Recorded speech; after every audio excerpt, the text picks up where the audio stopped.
Bago masimula ang misa, ako nga pala si Padre Damaso.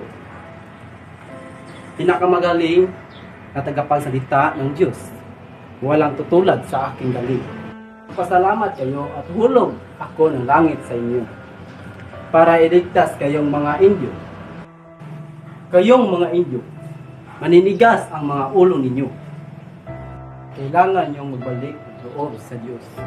Kung ayaw niyong mapunta sa impyerno, sundin niyo ang lahat na pinapagawa namin sa inyo kung gusto niyo mapunta sa langit. Makinig kayo, kayong mga Indio. Makinig kayo. Bakit kayo natutulog sa oras ng aking misa?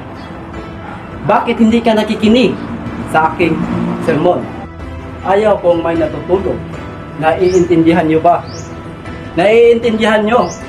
Sa lupa pa lang ay pinaparusahan na ang nakakasala.